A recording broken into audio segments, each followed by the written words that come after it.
बोलो बोलो श्री गौरी जी पार्श्वनाथ भगवान की। क्या बात है। हेलो।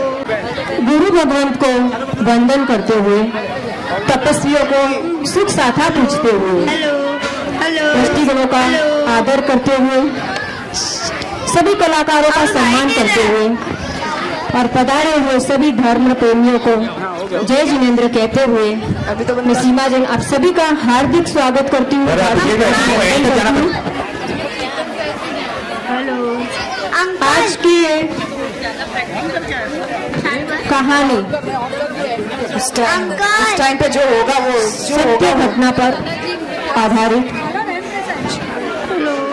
यह कहानी हमारे यहाँ पर विराजमान गुरु भगवान परम पूज्य आचार्य भगवान हिमाचल सुरेश्वर जी महाराज साहब जी के आज्ञानुवर्ती सुपद्मेंद्र श्री जी महाराज साहब जी के गुरुवर्या उद्योग श्री जी महाराज साहब जी की यह सत्य घटना पर आधारित यह नाटिका होने जा रही है। किस तरीके से गुरु भगवान के जीवन में उतार और चढ़ाव आए थे वो कल्पनीय नहीं है।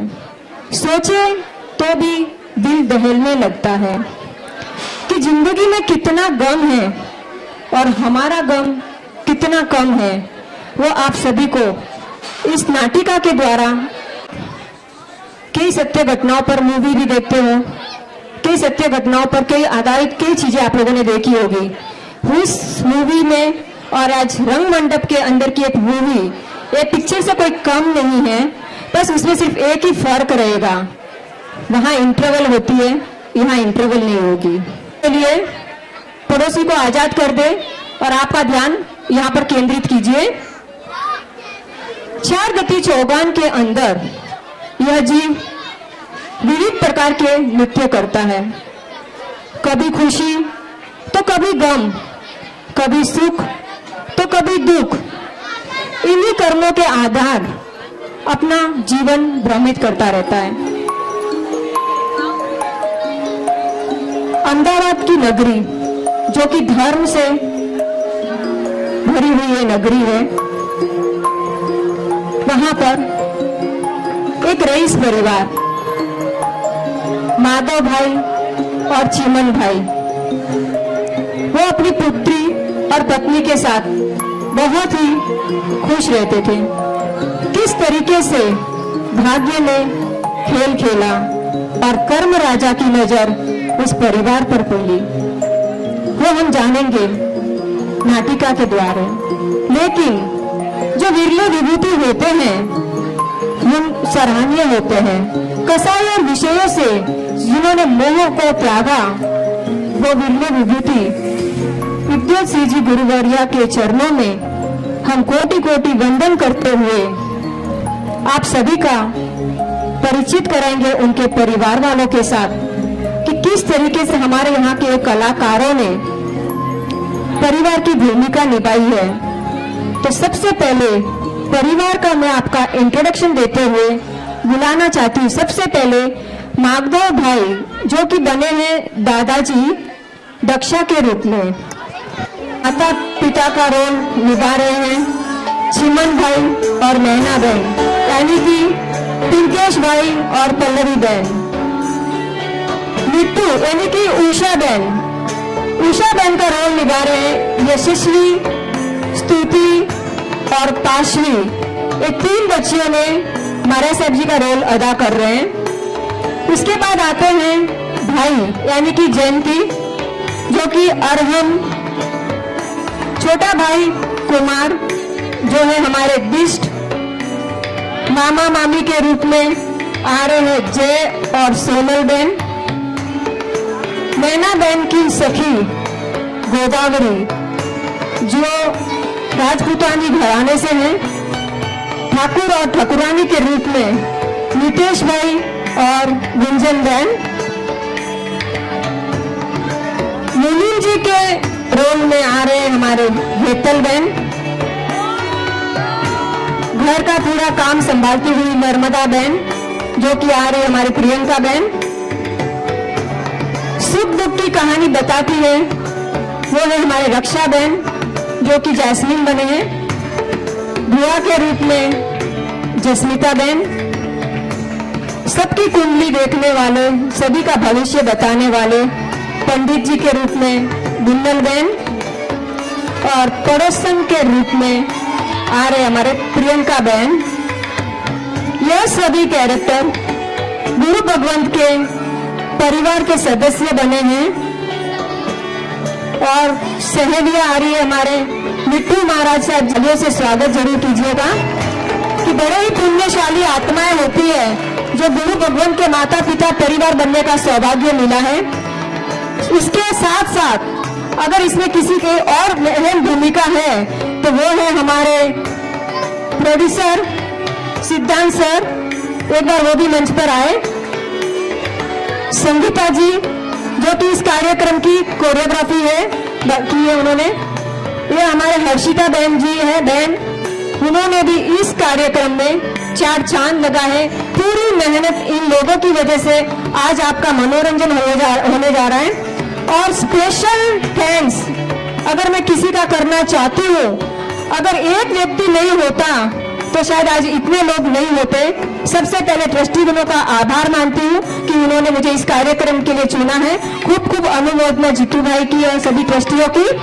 और हमारी एक कलाकारी ऐसे है इसमें से जिनको पूरा श्रेय जाता है। एक तो है हमारे सिद्धांत सर और एक है हमारी ठाकुरानी गुंजन बहन। एक बार गुंजन बहन आगे आ जाए। दिन रात मेहनत की है इन्होंने, एक एक बच्चों को उतारने के लिए, बड़ों को उतारने के, फोन पे फोन, न जाने इतना भागे होंगे कि अगर शायद गुंजन बहन आज अगर नहीं होते ना तो ये कार्यक्रम शायद नहीं हो पाता। स्पेशल एक बार गुंजन बहन की हम अनुमोदना करते हैं। अनुमोदना अनुमोदना अनुमोदना वारंवार। सभी कलाकारों को अपना अपना स्थान ले लें।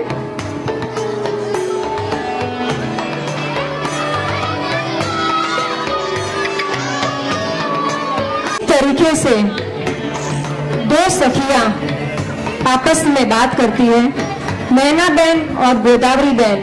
ये दोनों सखियां अपने दिल की बात करते हैं, एक दूसरे से वादा लेते हैं। इनकी दोस्ती अगर कहें तो कृष्ण और सुदामा की तरह थी। देखिए क्या कहती है वो गोदावरी और नैना बहन।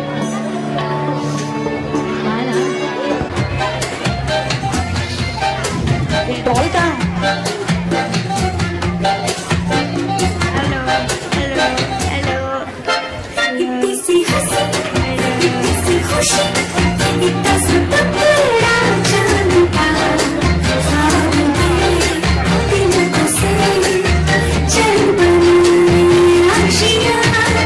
इतनी सी हंसी, इतनी सी खुशी, इतना सा बड़ा जानता,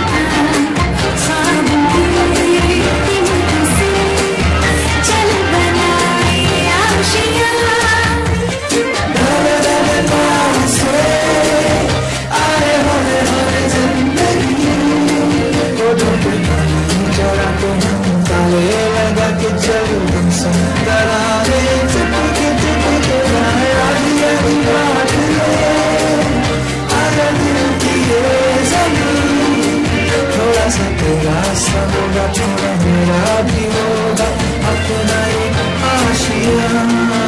किसी किसी खुशी ऐसा टकरा जानता, से चल बनाए आशियाँ। बहना, हमारी ये मित्रता सदा के लिए बनी रहे। हम एक दूसरे के काम में आए। वादा करो हम जीवन भर साथ निभाएंगे। वादा रहा बहना, वादा रहा। तू तो पगली है, तेरा भी साथ भला कभी मैं भुला सकती हूँ? कभी नहीं। चल ऐसा करते, तेरी और मेरी इस दोस्ती को रिश्तेदारी में बदलते। देख, अगर तुझे लड़की होती है तो मेरे घर की कुलवधू बने। ऐसे अपनी ये दोस्ती सदा के लिए अमर हो जाएगी। क्यों, क्या बोलती है? हाँ सही है।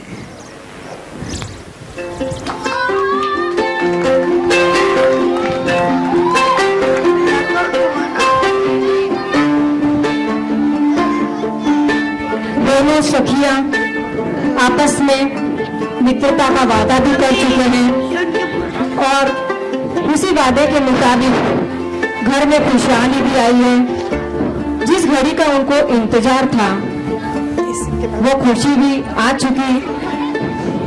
घर वालों के चेहरे पर खुशियों की कोई सीमा ही नहीं थी। इतनी खुशी इसके लिए थी कि घर में छोटा सा नन्हा सा कोई आने वाला था। देखिए, मुझे तो कुछ सुनाई दिया है, क्या आप लोगों को कुछ सुनाई दे रहा है?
भगवान, तेरे घर देर है अंधेर नहीं।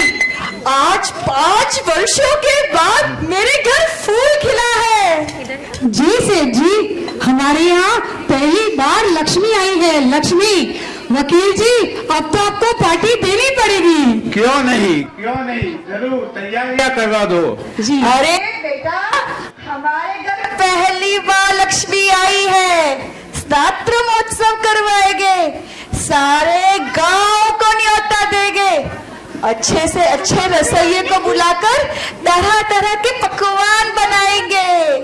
हाँ पिताजी, जरूर रखेंगे, बड़ा महोत्सव रखेंगे।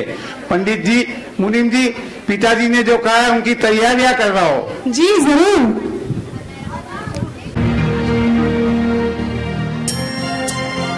पल भर में खुशियों का माहौल था और पल ही भर में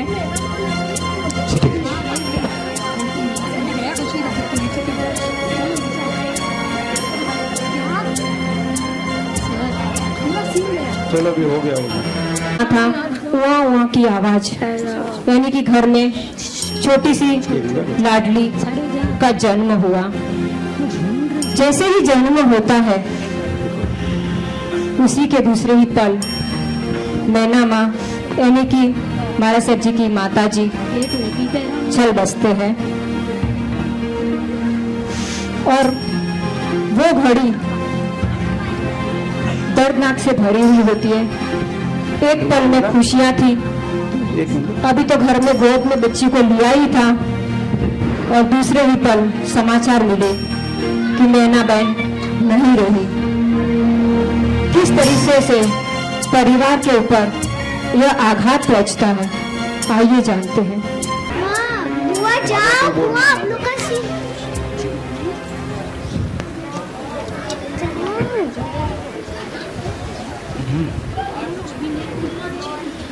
अरे चिमन सेठ, मुबारक हो। पार्टी कब दे रहे हो? मैं पुत्र की बधाई की मिठाई लाया हूँ, लो मुंह मीठा करो। क्या बात है मेरे दोस्त, ये आंसू क्यों? ये हर्ष के मौसम में, ये खुशी के माहौल में ये आंसू क्या हुआ मेरे भाई?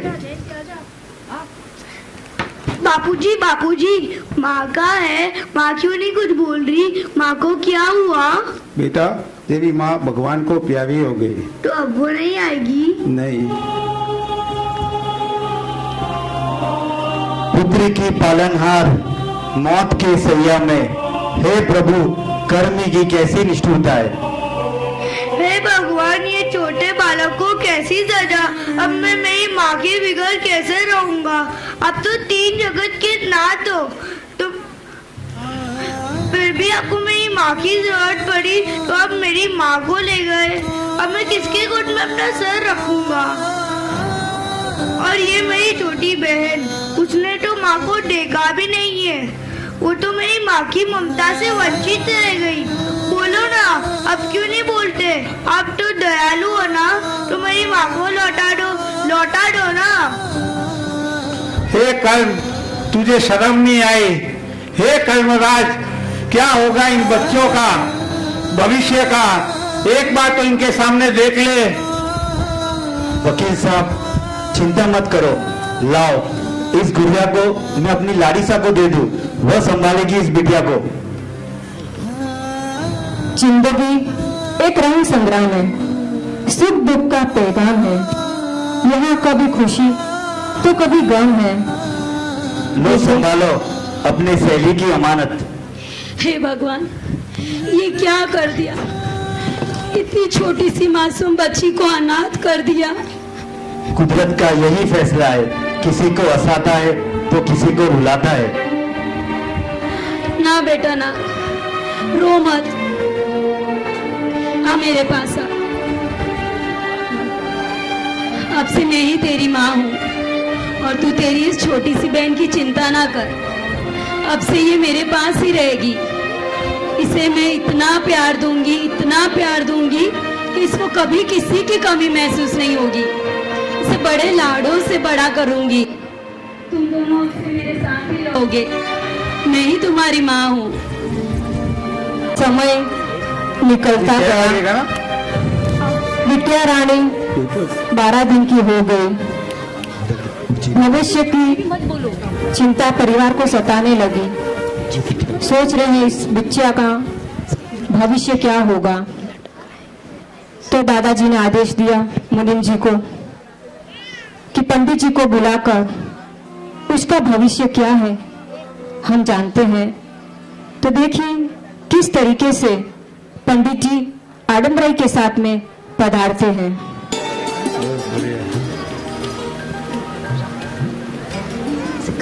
सेठ जी, पंडित जी आ गए हैं। आइए पंडित जी।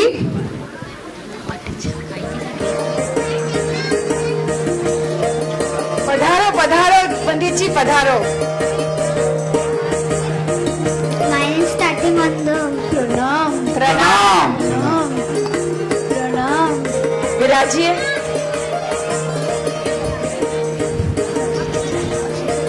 कहिए सेठ जी, मुझे कैसे याद किया?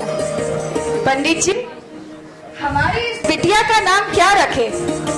वैशाख शुद्ध छठ शुक्रवार रात को 12 बजे इसका जन्म हुआ है। आप अपने चौपड़े खोल के जरा बताइए, इसकी ग्रह नक्षत्र राशि क्या है? इसका भविष्य क्या कहता है? मैं बता देता हूँ।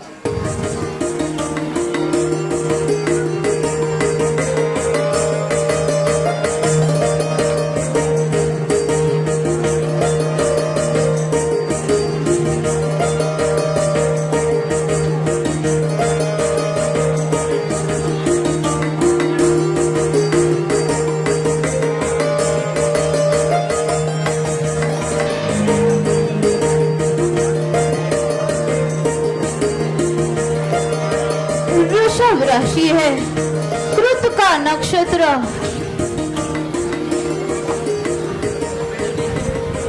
सोने का पाया है इस बालिका का। इसका नाम ऊ से रख सकते हैं। पंडित जी, जन्म से इसकी माँ ने इसका साया छोड़ दिया। आगे इसके कर्म क्या कह रहे हैं हम जानने के लिए आतुर है। कहीं हमारी बिटिया आगे जाके दुखी तो नहीं होगी ना? देखिए वकील जी, सुख दुख तो कर्म की प्रकृति है। यदि जीवन में श्वासित रहना है तो कर्मों की भाजी तो खेलनी ही पड़ेगी, और यदि पुष्प को पाना है तो कांटों का चुंबन भी सहन करना ही पड़ेगा। वकील जी, आप चिंता ना करें। जीवन तो चलता ही रहता है, सुख दुख तो आता जाता ही रहता है। वकील जी, सेठ जी, ये बालिका कोई सामान्य बालिका नहीं है। इसका तेज चमक रहा है, इसका भाग्य बोल जीव में सद्गुणों की रोशनी फैलाएगी, यश फैलाएगी, सूर्य के समान तेजस्वी बनेगी। सेठ जी, वकील जी, आप चिंता न करें। मेरी इस बिटिया का नाम इसकी बुआ रखेगी और ये अपने सद्गुणों की किरणों को फैलाकर मेरे कुल को उज्जवल करेगी।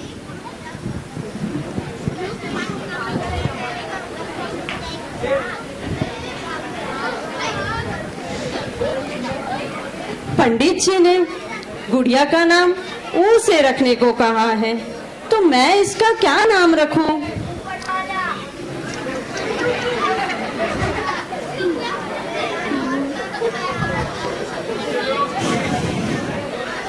इसका मुख तो सूर्य की तरह चमक रहा है। ये अपने सद्गुणों की किरणों से इस कुल को रोशन करेगी, तो मुझे इसका नाम भी इसके गुणों के अनुसार ही रखना चाहिए। तो मैं इसका क्या नाम रखूं?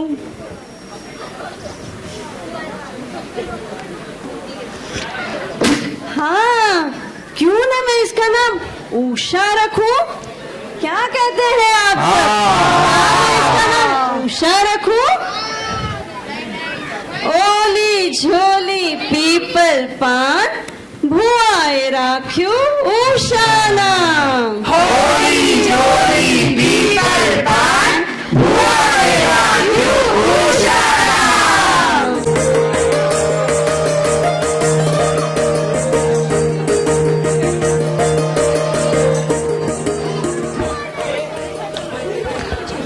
दादा चलो देरासर चलते हैं, नमोरियम दाना। हाँ मिट्टू, चलते बेटा चलते। पिताजी, मैं कोर्ट के लिए जा रहा हूँ। बेटा, मेरी उम्र हो गई है और तुम भी अपने कोर्ट के कचहरी के काम में लगे रहते हो। ऐसे में इन बच्चों की परवरिश होना बहुत मुश्किल है। इनकी परवरिश ठीक से नहीं हो पा रही है। तो पिताजी, आप क्या कहना चाह रहे हो?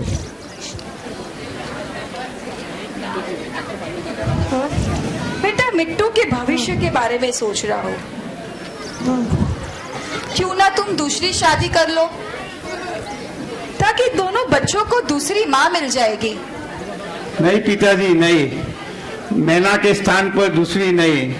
एक सौतेली माँ अपनी औलाद की तरह प्यार नहीं दे पाएगी। ये सबसे मैं गुजर चुका हूँ। मैंने कितना प्यार पाया। एक जन्मदाती एक ही होती है, उसके जैसा प्यार और कोई नहीं दे पाएगा। और पिताजी, आप जो माँ बनकर इसको प्यार दे पाओगे, वो कोई और नहीं दे पाएगा। पिताजी, मुझे देरी हो रही है, मैं कोर्ट के लिए चलता हूँ।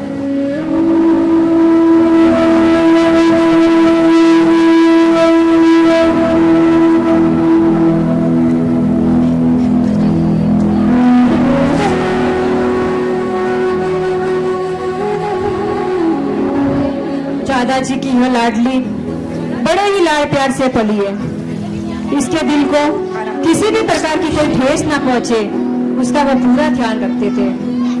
वकील तो वकालत में मस्त रहते थे और उनकी मिट्टू से मुलाकात भी कम होती थी। वैसे में दादाजी मिट्टू को हित शिक्षा देते हुए कहते हैं, उस समय मिट्टू की उम्र 5 साल की होती है।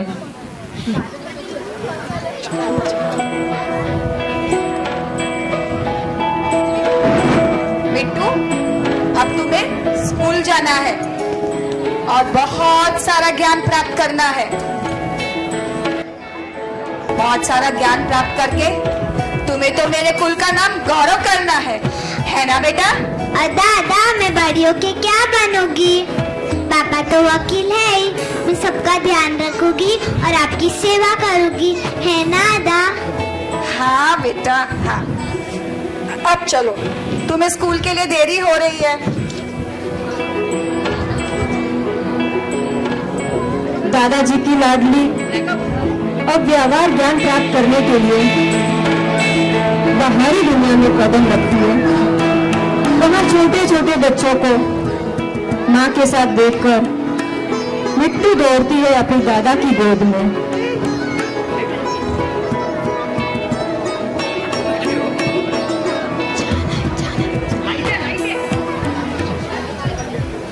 अदा अदा, सब बच्चे अपनी माँ के साथ आते हैं, तो मेरी माँ कहाँ है?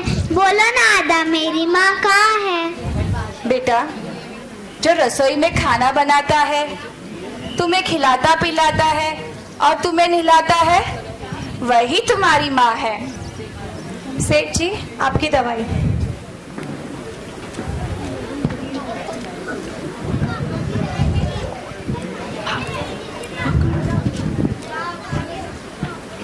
तो आप मेरी माँ हो, तो आप मेरे साथ क्यों नहीं आते? हाँ बेटा, मैं ही तेरी माँ हूँ, मैं तेरे साथ जरूर आऊंगी। कितनी अच्छी है, तो कितनी भोली है, प्यारी प्यारी है।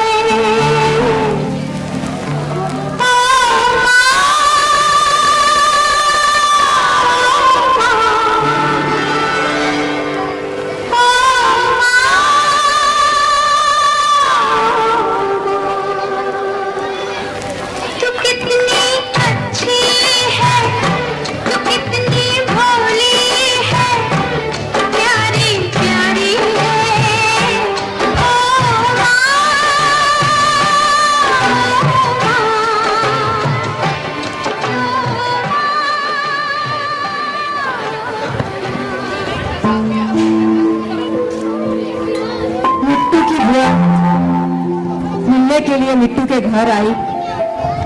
मिट्टू की गहरी मधुर भाषा में मग्न हो गई। मिट्टू को वो अपने साथ ले जाना चाहती थी। मीठू, मीठू, मीठू, देखो बुआ आई है।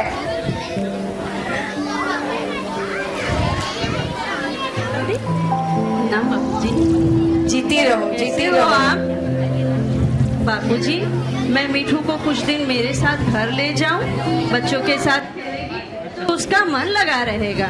ठीक है।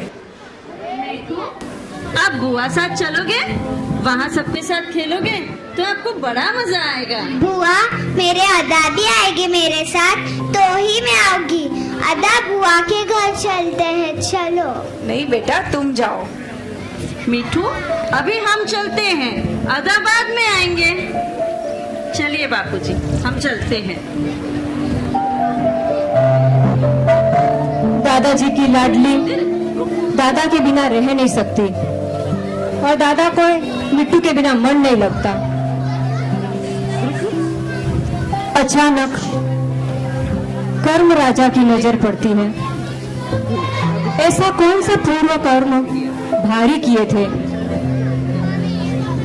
कि अचानक चिमनलाल भाई का अटैक आ जाता है और पिता भी छोड़कर चले जाते हैं। दादाजी की आंखें आंसुओं से भरी हुई थी। पहला दर्द भी भुला ही नहीं पाए कि दूसरा आघात पहुंचा पुत्र के जाने का। किस तरीके से चिमनलाल के जाने के बाद दादा अपने आप को संभालते हैं, आइए देखते हैं। ये आघात कैसे सहूं मैं? मेरे होते हुए मेरा बेटा? नहीं नहीं, हे यमराज, तुझे शर्म नहीं आई? क्या तुझे मेरा ही परिवार मिला? कर दिया मेरे बच्चों को औलाद, माँ नहीं और अब पिता भी नहीं। कितना भूखा है तू, कितना भूखा है तू। सेठ जी, हिम्मत रखिए, हिम्मत रखिए सेठ जी। ये तो संसार का स्वभाव है। जीवन पंछी का मेला है। और एक दिन सभी को उड़ जाना है। सेठ जी, बच्चों के बारे में तो सोचिए। माँ बनकर उनका लालन पालन करना है और पिता बनकर उन्हें ज्ञान देना है। इतने अधीर मत बनो सेठ जी, हिम्मत रखो। आपके बिना मिट्टू को संस्कारित कौन करेगा? हम सबको मिलकर मिट्टू का ध्यान रखना है। मिट्टू के जीवन की डोर अपने हाथ में है। देखिए ये संसार है, देखिए ये संसार है, ये संसार है, ये संसार है। देखिए ये संसार है। देखिए, इसे कहते हैं संसार। जिस तरह सूर्य अस्त होने पर चंद्र का उदय होता है, उसी प्रकार सूर्योदय होने पर चंद्र का अस्त।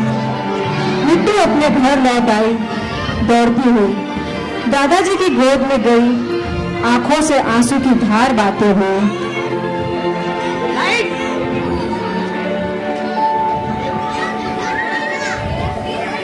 अद्दा, आप रो रहे हो? क्या हुआ? मेरे बिना आपको अच्छा नहीं लगता? तो लो, मैं आ गई। अब तो हंसो अद्दा। अद्दा, बापूजी कहाँ गए? कहाँ दिख नहीं रहे? बेटा, वो भगवान के पास चले गए। मैं बुआ के घर गई और बापूजी भगवान के घर। मैं तो आ गई, अब बापूजी कब आएंगे? आएंगे बेटा, आएंगे।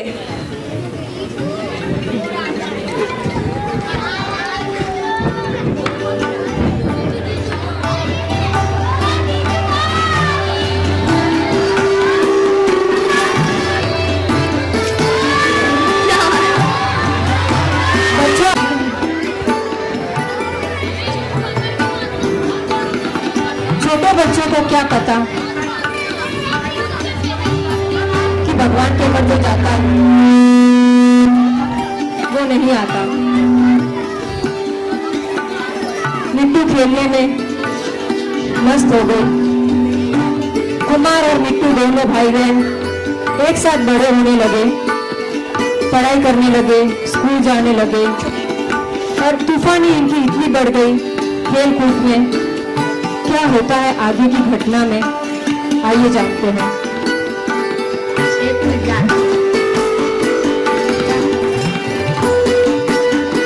मिट्टू, मुझे बॉल दे दे। नहीं दूंगी। देख कुमार, ये बॉल आकाश में कितनी ऊंची जा रही है। मैं भी बड़ी होकर आकाश को पकड़ लूंगी। ये देखो कितनी बड़ी बड़ी बातें कर रही है। मिट्टू, अब मुझे बॉल दे दे। नहीं दूंगी। कुमार, पकड़ो। अरे बाप रे, कांच फोड़ दिया। आज इस लड़की को नहीं छोड़ूंगी। इधर आ, इधर आ, इधर आ, इधर आ, तू इधर आ। बच्चों डरो मत, पैसा कुछ नहीं करेगी, मैं आ गई हूँ ना। अरे भाई साहब, कितना सिर पे चढ़ा रखा है इस लड़की को। रोज मेरा कुछ ना कुछ नुकसान करती है और आज तो इसने हद कर दी, मेरा कांच फोड़ दिया। माफी भाई साहब, माफी। किसी को लगी तो नहीं ना? लगी तो नहीं भाई साहब, हम गरीब घर के हैं। ये छोटे छोटे नुकसान बहुत कीमती होते हैं। अब इस कांच का पैसा कौन भरेगा? अरे भाई साहब, मैं भर दूंगी, मुझसे ले लेना। लेकिन क्या इतनी छोटी सी बात के लिए इन मासूम बच्चों को डांटना, ये तो नादान है। और तुम्हें तो पता है कि ये मेरी सहेली की यादी है। अगर ये दुखी हो गई तो मैं तो टूट ही जाऊंगी। ये मेरे कलेजे का टुकड़ा है, इसे दुखी ना करो। ये जो करे इसे करने दो। जो करे करने दो। भाई साहब, ये लड़की की जात है, ये सब काम इसे शोभा नहीं देते हैं। कल को ससुराल जाएगी, ओलबा लाएगी, ओलबा। उसकी चिंता तो आप मत ही करो। ये भला मुझे छोड़कर कहाँ जाने वाली है? इसे तो मैं अपने ही घर की कुलवधू बनाऊंगी। आपसे तो बात करना ही बेकार है। इस लड़की को अगली बार आप पकड़ के रखना, मेरा कोई भी नुकसान नहीं होना चाहिए, ध्यान रखना, संभाल के खेलना, अगर खेलना है तो। एक भी नुकसान हुआ तो देख लेना। हाँ, क्या हुआ भाई साहब? कुछ नहीं, बच्चों का तो चलता ही रहता है। बात देखो ना, कुमार मुझसे लड़ रहा है। चलो मिट्टू, तुम्हें स्कूल नहीं जाना क्या? बा टाटा कुमार, टाटा। बस मिट्टू, जा रही हो? अभी तो आई थी, थोड़ी देर तो और रुक जाओ। भाई मुझे स्कूल जाना है, कुमार आएगा ना? हाँ आएगा। चलो। क्यों ठाकरानी जी, ठीक नहीं है आपको? किस विचार में हो? कोई गहरी सोच में हो लगता है। कुछ नहीं नर्मदा। आपके चेहरे पर उदासीनता के बादल छाए हैं। कोई दर्द है तो दर्द का बंटवारा कर देंगे। क्या मैना बहन की याद आ रही है आपको? हाँ नर्मदा, पता नहीं, आज मैना की बहुत याद आ रही है। उसने तो मेरा साथ ही छोड़ दिया। पता नहीं भविष्य में मैं इन बच्चों की जोड़ी देख पाऊंगी कि नहीं। मेरा स्वास्थ्य तो दिन ब दिन बिगड़ता ही जा रहा है। कहीं मेरी आशा अधूरी ना रह जाए।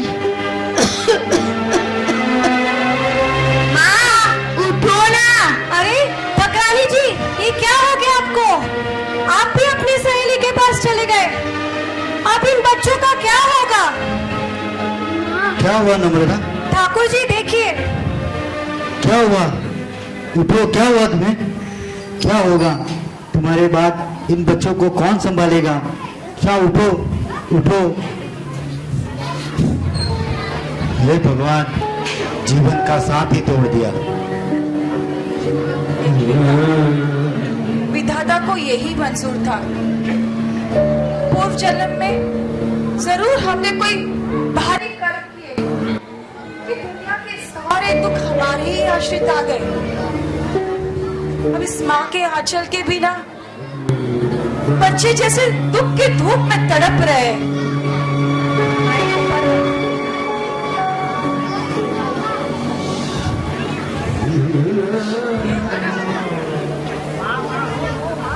माँ,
सब सहन किया,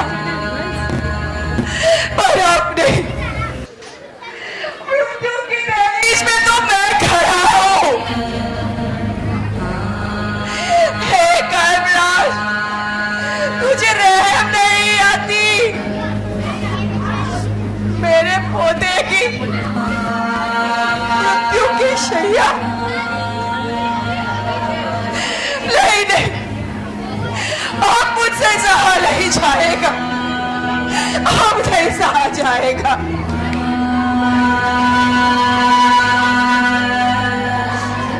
अदा, अदा बोलो ना, क्यों नहीं बोल रहे?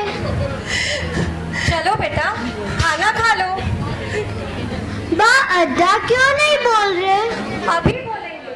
दादाजी की तबीयत ठीक नहीं है, उन्हें हैरान मत कर। वह भाई कहाँ गया? आज उनका रिजल्ट आना, मैं उनको मिलकर बधाई देकर आती हूँ। बाद में जाना, पहले खाना तो खा ले। नहीं, पहले भाई। मैं, भाई, अदा तीनों साथ में खाना खाएंगे। बेटा, भाई तो घर पे नहीं है। कहाँ गए? भाई भगवान के पास चला गया है। वह ऐसा क्यों? भगवान सबको क्यों बुलाते? पहले बापूजी गए, वो वापस नहीं आए, और अब बापूजी ने भाई को भी बुला दिया। अब यहाँ मेरा कौन?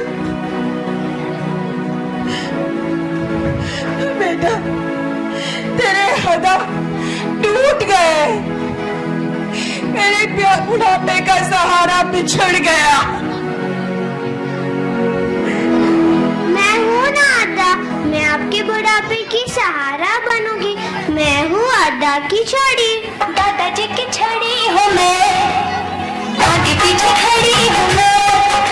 दादाजी की छड़ी हूँ मैं, आगे पीछे खड़ी हूँ मैं। मैं न जानू बात है क्या, लगते हैं खफा खफा। मैं न जानू बात है क्या, लगते हैं खफा खफा। सबसे पीछे पड़ी हूँ मैं, दादाजी की छड़ी हूँ मैं, आगे पीछे खड़ी हूँ मैं। मिट्टू के चेहरे पर खुशी देखने के लिए दादा भी खुश रहते हैं। दिल तो दर्द से भरा हुआ है। संभाले तो कैसे संभाले अपने आप को।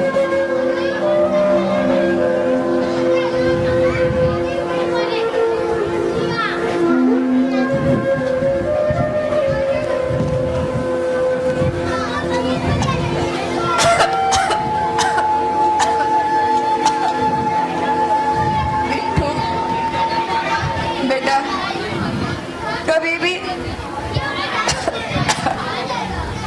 भी एक की माँ मत बनना, पूरे जगत की माँ बनना। नारी का सम्मान बढ़ाना बेटा। बेटा, समाज सेविका बनकर पूरे संसार का कल्याण करना।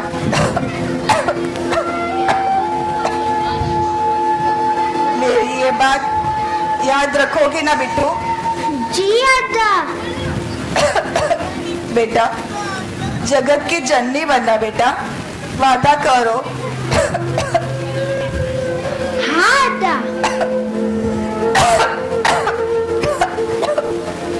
अदा, एक बेटी का क्या कर्तव्य होता है?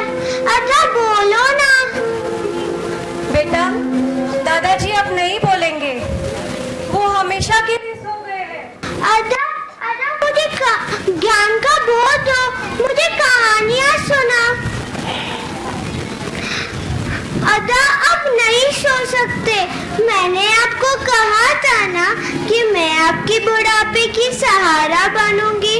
मैं आपकी लाडली नहीं कि मुझे छोड़ के भाई और बापूजी के पास चले गए। अब वात्सल्य वाला कौन देगा? मुझे लाड कौन लड़ाएगा? मेरे प्रश्नों का उत्तर कौन देगा? अदा बोलो ना, बोलो ना अदा। वाह रे वाह कुदरत, कर लिया मेरा आशियाना खाली, चुरा लिया मेरा प्यार। हे यमराज, अब तो तेरी पेट की पूर्ति हो गई या और भी कुछ बचा? इन चार दीवारों में तो बस मैं, मुनीम जी और बाकी सब सन्नाटा। बेटा, अब तुम बड़ी हो, समझदार हो, संभालो अपने आप को। किस तरीके से एक सदस्य घर से विदा लेता रहा, क्या क्या अरमान, क्या सोचा और क्या पाया। उद्योग श्री जी गुरु महाराज की यह अमर कहानी आंखों में आंसू लिए। मिट्टू कहाँ छुपा इस गम को छुपा पाती। कभी सहेलियों के साथ, कभी दादाजी की पुस्तकें पढ़ती, तो कभी मोतियों की माला के साथ में अपना दिल बहलाती। गम इतना भारी कि हर कोने में सिर्फ यादें ही यादें थी। दादाजी का साथ और मिट्टू का साथ एक पल भी भुला नहीं जाने वाला साथ था। दादाजी को याद करती हुई, अपने आप को दिलासा देती हुई पुकारती है, करूं तो क्या करूं, जाऊं तो कहां जाऊं, कौन है मेरा अब। इसी चिंतन के साथ में देखते। बेटा मिट्टू, कैसे हो आप? ठीक तो हो ना आप? मिट्टू का कहीं मन नहीं लग रहा है। इसका मन बहलाने के लिए हम सभी बहुत प्रयत्न कर रहे हैं। हमने इसे फिल्म भी दिखाया, इसने जो मांगा वो दिया, फिर भी ये दादाजी की याद भूल नहीं पा रही है। आप चिंता न करें, हम इसे लेने आए। हमारे साथ रह के वो घुल मिल के रहेगी और दादाजी इसका दुख कम होगा। ठीक है, लेकिन इसे कोई भी कमी आने मत देना। बड़े लाड़ों से पाला है इसे, इसका पूरा ध्यान रखना। चलो बेटा मिट्टू, मामा के घर चले। मामा, मेरा मन नहीं लगता, मुझे अड्डा चाहिए।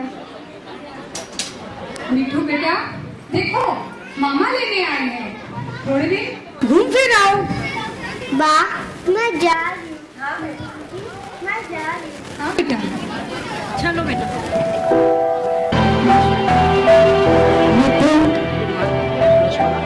मामा के घर आती है और मामी से मिलती है और फिर वही फिल्मी दर्दे भरी गानों में खो जाती है। मिट्टू ने घर का कभी कोई काम किया ही नहीं, यहाँ तक कि उसने कभी अपनी झूठी थाली तक नहीं उठाया, खुद के हाथों से कभी खाना तक नहीं खाया। उसका मन खेलने और कूदने में ही रहा है। माँ तो आखिर माँ होती है। मामी ने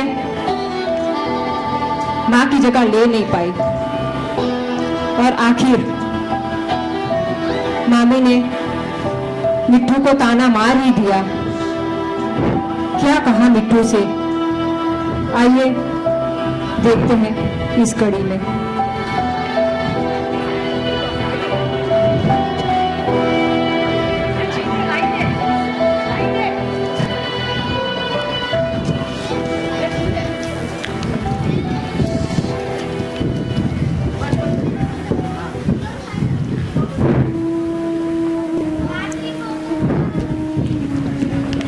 कैसी बला है मेरी छाती पर, घर का काम भी करो और इसे भी संभालो। इतनी बड़ी ताड़ हो गई है, फिर भी कुछ समझ नहीं आता। एक तो जलते ही अपनी माँ को खा गई, भाई दादा पिता एक एक कर सारा घर खाली कर दिया। मना करने पर भी आप इस मनुष्य को मेरे घर क्यों लेकर आए? न जाने अब यहाँ क्या क्या करेगी।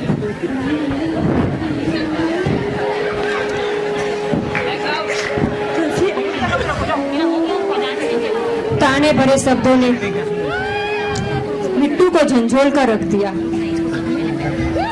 आंसू भरी आंखों से दौड़ती हुई घर लौट आई।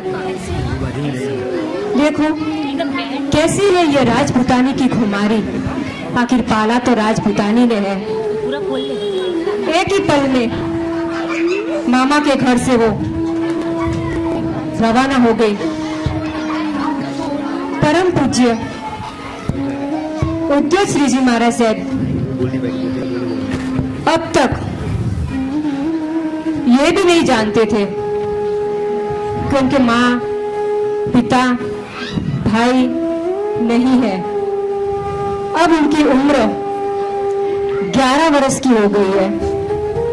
11 साल के जब हुए तब उनको पता चला कि उनकी माँ नहीं है, उनके पिता नहीं है, उनके भाई नहीं हो।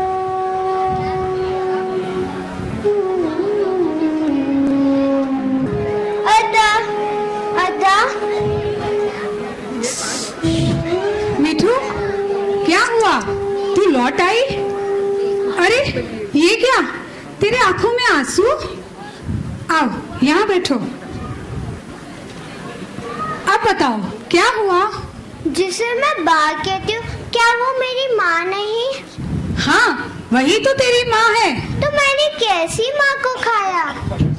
किसने कहा? मामी ने। सच कहो काका, हकीकत क्या है? मेरी माँ कहाँ है? बेटा, तेरी कर्म कहानी कहते मेरा मन भर आता है।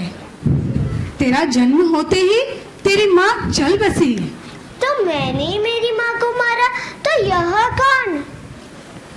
बेटा, तेरी जीवन कथा कैसे सुनाऊं? सुनो बेटा।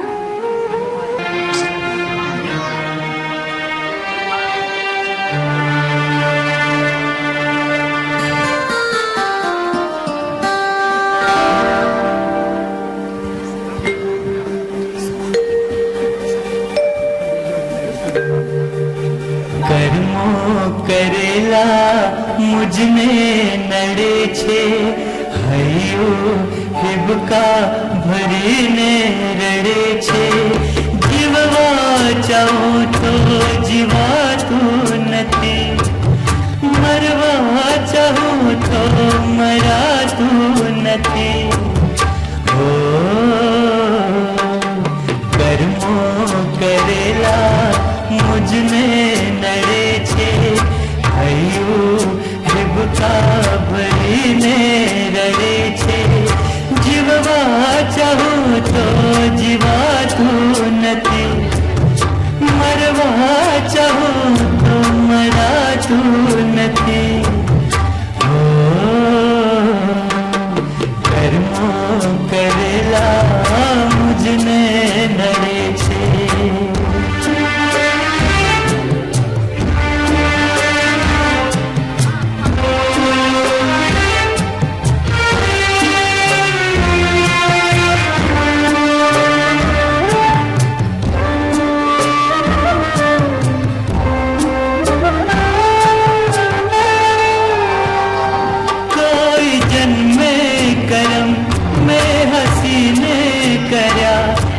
सुराज मारा नयन माँ भरा, हूँ प्रयासों करूँ मारवा जिंदगी। कर्म मुझने सफल ना हवा दे कदी, कर्मों करेला मुझ में नड़े छे, हयो हिबका भरीने रड़े छे। जीववा चाहूं तो जीवा तू नथी, मरवा चाहूं तो मरा तू नथी। कर्म ने कभी किसी को नहीं छोड़ा। हम समझते हैं इस भवन में मैंने कभी किसी का दिल तक नहीं दुखाया। पुण्य पर पुण्य करता जा रहा हूं, फिर भी मेरी दशा ऐसी क्यों? बहुत आवाज है। किए हुए कर्म किसी न किसी भाव में हमें चुकाना ही पड़ता है।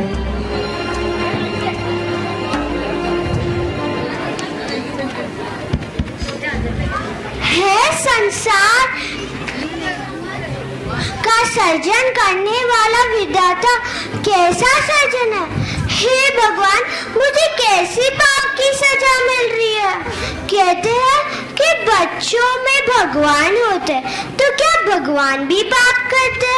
मैं तो नन्ही सी जानती। जब मैंने सृष्टि में पहली श्वास ली, तब मेरी माँ ने आखिरी श्वास। वाह रे वाह विश्वात्सल्य, क्या कहना। तो मनचाही किया, किसको हंसाया तो किसको रुलाया। तू इतना बड़ा भगवान बन गया तो भी तुझे माँ की याद आती है। झूले में झूलने का मन लगता है, तब पूरी दुनिया तुझे झुलाती है, तो क्या मुझे माँ नहीं चाहिए? मुझे भी माँ का आंचल चाहिए, मुझे माँ की ममता चाहिए। काका, मैं क्या करूं? अब ये अकेलापन मुझे तड़पा रहा है, मेरा दम घुट रहा है, सहेलियों में भी मन नहीं लगता। काका, मुझे बताओ, मैं इस दर्द को कैसे दूर करूं? कुछ बताओ काका। बेटा, इस तरह रोने से दुख कम नहीं होता है। घबराना नहीं, हिम्मत नहीं हारना। भयंकर इस संकट में एक नादान बालक की तरह क्यों तड़प रही हो? हम सभी तो तेरे ही हैं, और जिसका कोई नहीं उसका तो भगवान होता है। परमात्मा तेरे साथ ही है मिठू, घबराओ मत। अरे नर्मदा बेन, देखिए मिठू इस तरह पागल हो जाएगी, कोई तो उपाय निकालिए। क्या करें? भूल हो गई, हमें इसे मामा के यहाँ भेजकर।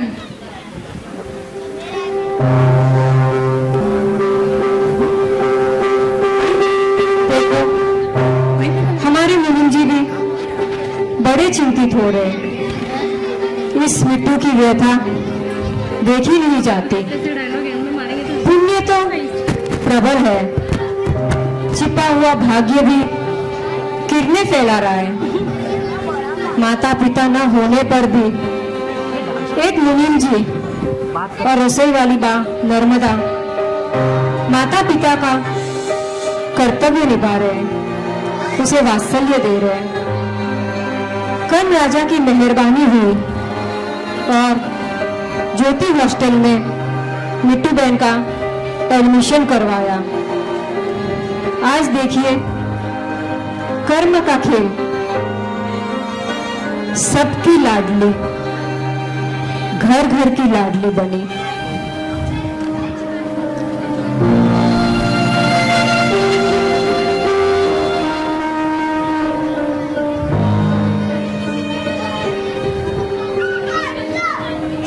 मीठू का ज्योति संघ में एडमिशन करा देते हैं। हाँ मुनीम जी, ये ठीक रहेगा।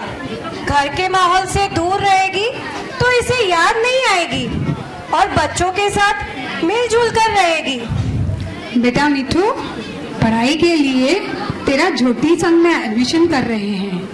वहाँ रहकर खूब पढ़ना और धैर्यवान बनना। जी काका।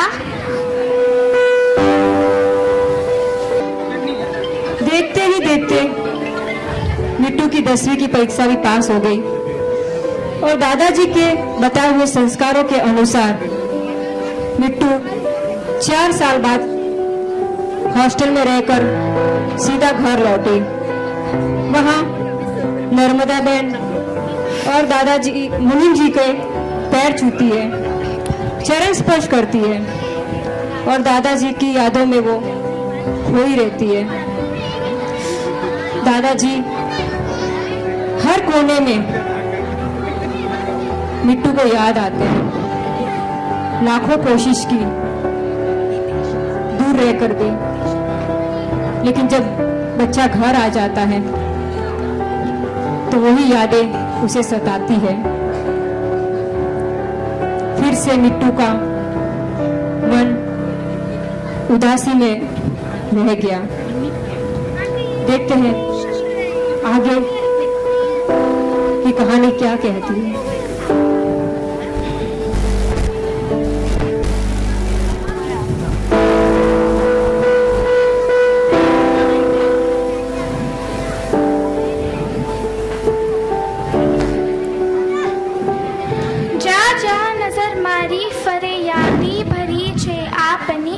अश्रु भरी आखती यादी जरे छे आपनी। हे जीव, क्या समाज की सेवा करूं? दादाजी के बताए मार्ग पर चलकर जीवन जीने की कला सीखना है। दादाजी के वचनों को यथार्थ करना है।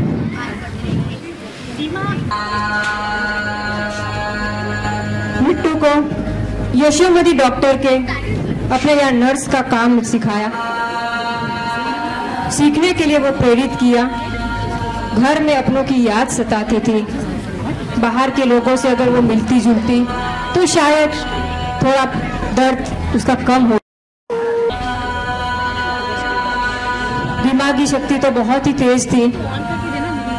एक ही साल में उन्होंने पढ़ाई भी पूरी की, डॉक्टरी की। देखिए, कर्म राजा ने फिर से पासे पलटे। एक दिन अस्पताल में डिलीवरी का केस आया और जब मिट्टू ने उस डिलीवरी के केस को देखा तो क्या कहा? नहीं नहीं, नहीं चाहिए ऐसी दर्द भरी जिंदगी। यूं तड़प तड़प कर मरना ऐसी संसार की विचित्रता है। नहीं नहीं। ओह, ये क्या? माना नारी मृत्यु के पंजे में भी अपना गौरव मानती है। नहीं चाहिए ऐसा कष्ट। मानव सेवा, समाज सेवा और ब्रह्मचर्य में समाये सुखों को प्राप्त करना है। राजपुतानी के दूध को व्यर्थ नहीं गंवाने दूंगी। खुमारी भरी जिंदगी जीऊंगी और दादाजी आपके बताए मार्ग पर चलूंगी।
अच्छा उषा, पार्टी की तैयारी हो गई? हाँ, पार्टी की तैयारी हो गई और पता है मैंने सबको बुलाया है। देख उषा, तेरे गुरुजी। हाँ, मेरे गुरुजी। चलो वंदन करते हैं। अरे उषा, तू तेरे गुरुजी को पार्टी में नहीं बुलाएगी? कैसा निस्वार्थ जीवन, परोपकारी जीवन। सच्चा जीवन तो यही है जिसने वितरागपन स्वीकार किया, परिग्रह को लात मारी और माया के जाल को ज्ञान रूपी तलवार से तोड़ा है और चारित्र के प्रति अहोभाव जागरूक किए हैं। तो क्या मिट्टू जोगन बनेगी? क्या तुम मेरे धर्म की मजाक उड़ा रहे हो? क्या मैं जोगन नहीं बन सकती?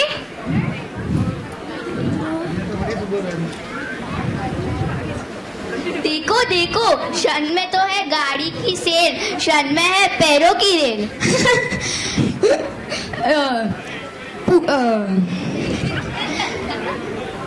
सिनेमा रेडियो की शौकीन, बूट पहनकर भोजन गृह में घूमने वाली और पूरे दिन पान चबाने वाली लड़की जोगन बनेगी। जाओ जाओ, 2 दिन में वापस आओगी।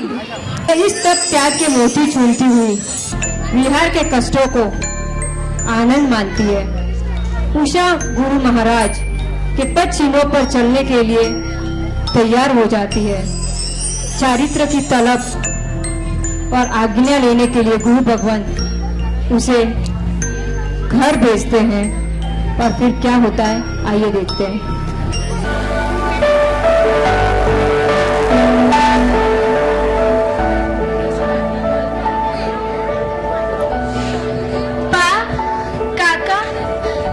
संसार में नहीं रहना। इस संसार की जल्दी सहज को छोड़कर स्वयं की मौज बनाने जा रही हूँ। अब मुझे मेरा एक भी क्षण व्यर्थ नहीं गंवाना है। आप दोनों मुझे आज्ञा दो। बेटा, संयम लेना इतना सहज नहीं है। लोहे के चने चबाना और तलवार की धार पर चलना इतना आसान नहीं है। वहाँ भूमि शयन होगा और भिक्षुक की तरह घर घर जाकर आहार इकट्ठा करना पड़ेगा। बेटा मिट्टू, तुम अभी नाजुक हो, इतनी आसानी से माया के तार नहीं टूटते। बा, काका, मैं भूमि संतारा को फूलों की शैया मानूंगी। जो भी मेरे पात्र में आएगा वो मेरे लिए पकवान होगा और जीवा करी काबू करूंगी। मैं संसार में विमुख हो गई हूँ। आप सब मुझे आज्ञा दो। मिट्टू बेटा, ये संयम जीवन आसान नहीं है, तुम नहीं सहन कर पाओगी। मैंने तुम्हारे पिताजी को वचन दिया था तुम्हारे पालन पोषण करने का, और अब तो वह भी नहीं रहे।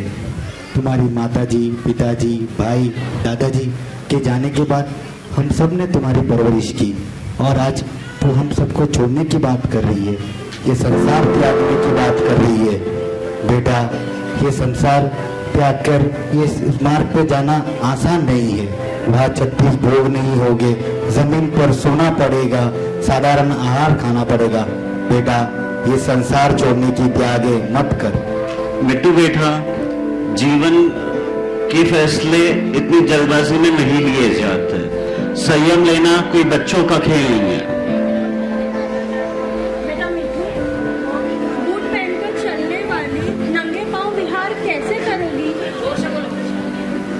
दादा की गोद में पलने वाली, औरों के अपनों के बोल ना सहने वाली, औरों के बोल को कैसे सहोगी? मैं बिहार को मुक्ति की रेल बनाऊंगी और कांटे सहज कर छपाऊंगी। गुरु की गोद में चारित्र की मौज बनाऊंगी। आप सब मुझे आज्ञा दो। मैं आप सबसे माफी चाहती हूँ अगर मैंने आप सबका जाने अनजाने में दिल दुखाया हो। मैं निर्दोष निराचार जीवन जीकर तब त्याग के माध्यम से आप सबका ऋण अदा करती हूँ। आप मुझे आज्ञा दो।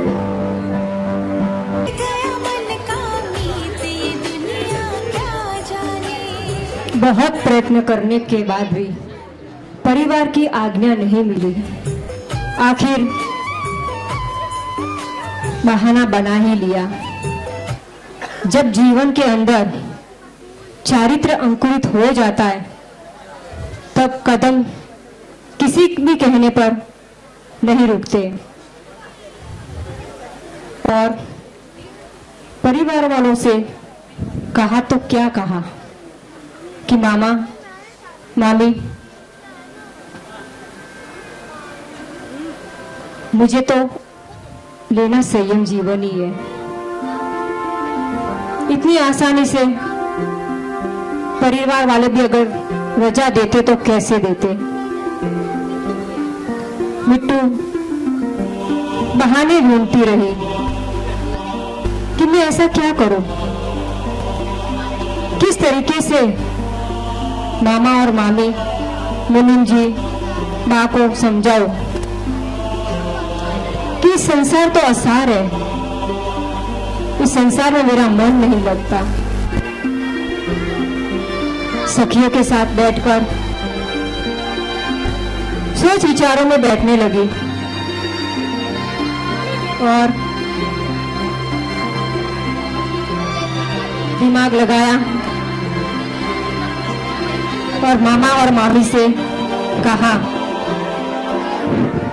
कि मामा मामी आज पिक्चर देखने का बहुत मन है, तो मुझे आज्ञा दो कि मैं पिक्चर देखने जाऊं।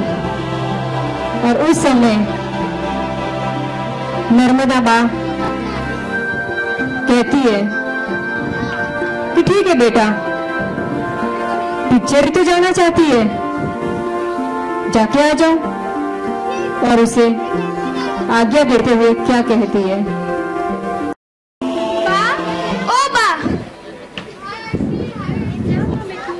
मैं फिल्म देखने जाऊं? हाँ बेटा, जरूर जाओ। चलो, इसके सर से वैराग्य का भूत तो चला। चलो, आज्ञा मिली संसार व संसार को छोड़, अब तो संयम की सोपान चढ़ना ही है।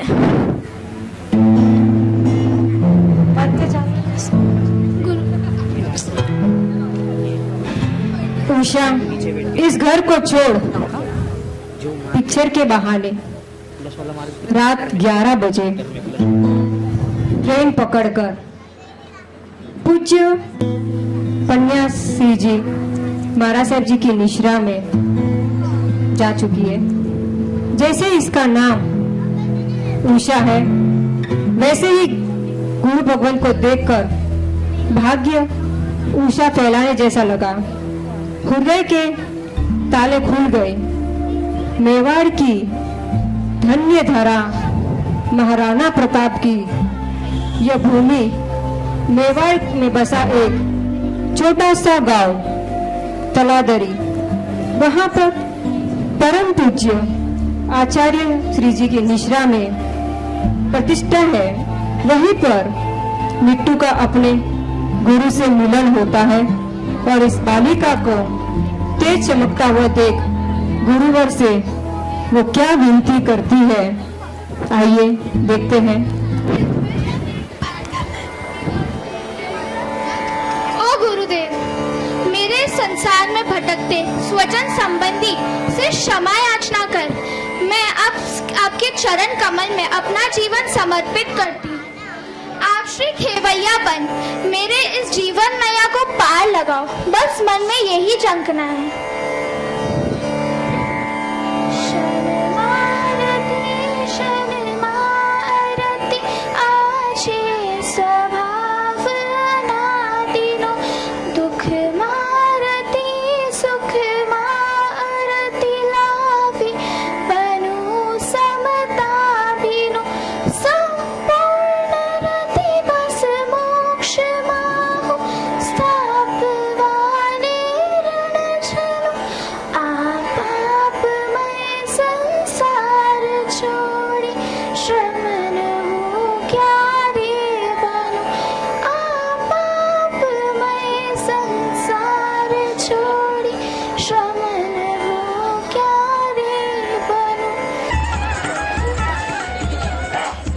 देखो भाग्य का खेल। जो लड़की धर्म को मानती भी नहीं थी, समझती भी नहीं थी, नास्तिकता की ओर उसके कदम थे और वो किस तरीके से आस्तिकता में कन्वर्ट हुई। मिट्टू का जीवन ही पलट गया। गुरु मैया पूज्य श्री का समागम हुआ और मिट्टू के जीवन में पूज्य की उषा खिली। जिसका इंतजार था वो घड़ी आई, जिसके लिए मन में तलब थी संसार से संयम की ओर जाने का, और वही खुशी से वो नाचती हुई झूमती हुई। खुशी की तो वो कोई पार ही नहीं थी। किस तरीके से मिट्टू ने गम की गलियों में डुबकी लगाई और किस तरीके से उनके जीवन में गुरु के आ जाने से जीवन ही पलट गया। इतना दर्द माँ नहीं, पिता नहीं, भाई नहीं, दादा नहीं। अगर इस जगह पर हम होते तो क्या कहते कि हमारा गम कितना। देखने जाऊं इस कहानी के अंदर हमारा गम बहुत कम है। दुनिया में इतना गम और हमारा गम इतना कम। मिट्टू का हमारा सर जी के साथ मन लग गया और दीक्षा के लिए वो घर से भाग भी गए। अब गुरु के साथ मुहूर्त का भी समय आया। दीक्षा का मुहूर्त भी निकला और कितनी खुशी चेहरे पर क्या आने से होती है, क्या आने से होती है खुशी? हाँ, क्या आने से होती है? होगा आप लोगों को लेना है। इस कहानी में किसी न किसी की कहानी कर्मों के अधीन सुख दुख के पहिए हमारे साथ चलते ही रहे हैं। चेहरे पे हंसी होते हुए भी दिल गमों से भरा हुआ है। लेकिन दुर्भाग्य, गुरु का समागम होने के बावजूद भी हमारे अंदर धर्म का भी परिवर्तन नहीं आया। आज सुमे टावर के आंगन में गुरु भगवान के ही गुरुवरिया सुपत्नेन्द्र श्री जी महाराज साहब जी के गुरुवरिया की यह कहानी है जो आपके सामने हमने प्रस्तुति की है। देखिए अगला पड़ाव किस तरीके से अंतिम बार मिट्टू संयम के संसार के कपड़ों को छोड़कर संयम के कपड़ों के लिए उतावली होती है और उसके चेहरे पर खुशी क्या कहती है।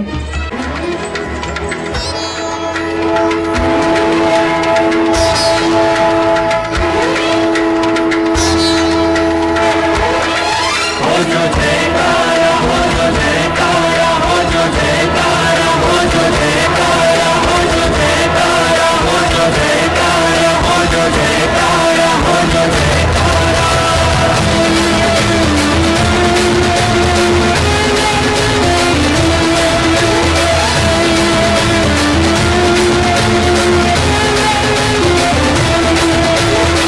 गगनी आँखों माँ गगनी लहरों माँ तुझे जैनू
तपस्वी उषा की मुखाकृति को देखकर, खिलते भाग्य देखकर पूज्य आचार्य गुरुदेव ने निर्णय लिया, यह बालिका शासन का चमकता सितारा बनेगी, ज्ञान का उद्योग फैलाएगी।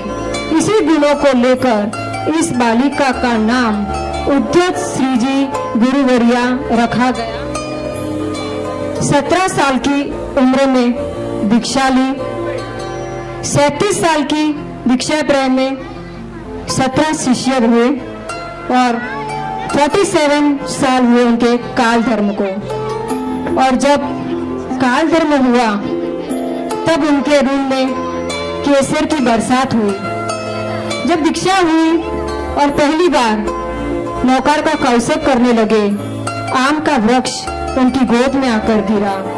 उस वक्त गुरु भगवंत ने ये जाना कि ये आम के वृक्ष के भांति घर घर अपनी किरणें फैलाएगी। जिंदगी में कभी उपवास न करने वाले दीक्षा के बाद उन्होंने कभी खुला मुंह नहीं रखा, पचकान नहीं बोल रहे। सांस लेते वक्त, सांस छोड़ते वक्त ओम और हम का ध्यान हमेशा होना। गुरुवर्या का प्रवचन सुनकर परिवार और गांव के सभी लोगों ने उनको मधुकरी का पद भी दिया। तब से वो मधुकरी, उद्योग श्रीजी मधुकरी के नाम से जाने जाते हैं। ऐसे अनगिनत उनकी जीवनचर्या संयम की रही है, जिनके गुणों का गुणगान हम सिर्फ अंश मात्र ही कर पाएंगे। ऐसे उद्योग श्रीजी गुरुवर्ग के चरणों में कोटि कोटि वंदन करते हैं।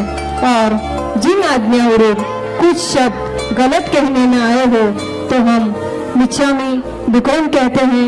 यही थी हमारे आज के उद्योग श्रीजी गुरुवर्ग की कहानी, जो कि सत्य घटना पर आधारित।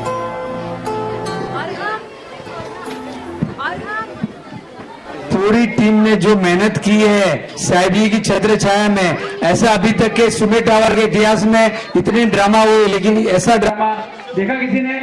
आइए, कोई ऑडियंस में तो कोई आइए, इसके बारे में 2 शब्द बोलिए। इतना जबरदस्त मेहनत ये पूरी टीम ने की है, उसके लिए पूरी टीम का हम लोग तहे दिल से शुक्रिया अदा करते हैं। एक एक करके खड़े रहिए। आइए वकील साहब, आइए।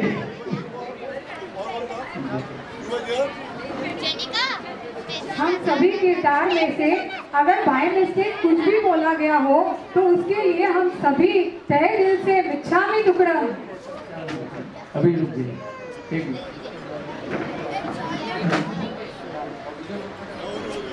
आ गया, 1 मिनट। हाँ, संगीता बहन आई, आ गई।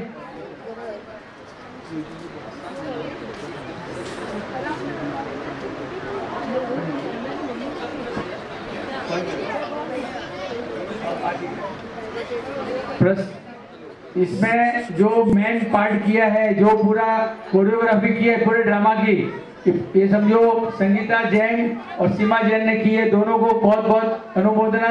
और उसके बाद एक एक करके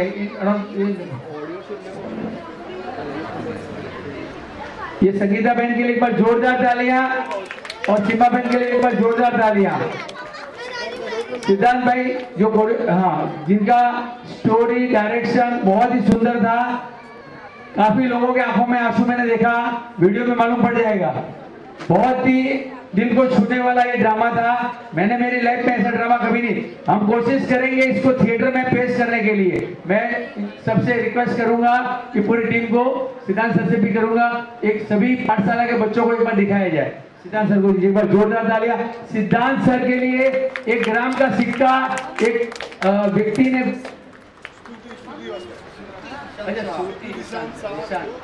श्रुति का जो कार्य था, उनकी जो ड्रामा की जो स्टाइल थी वो बहुत जोरदार थी। श्रुति दिशांत शाह एक सदस्य की तरफ से 1 ग्राम सोने का सिक्का। वेरी गुड, जोरदार तालियां। अनुमोदना अनुमोदना